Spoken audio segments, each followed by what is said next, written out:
అన్నయ్యా నువ్వు పిలిస్తే చెల్లిలా జన్మనెత్తాను.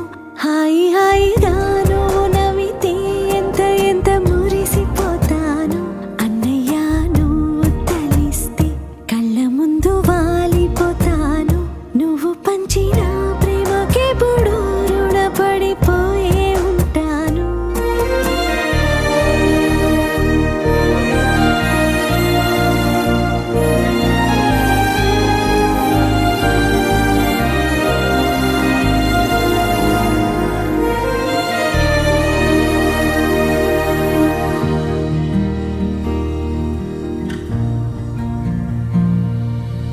నా కోసం వెతికి వెతికి ఏ నిమిషం దిగులే పడిపోకు.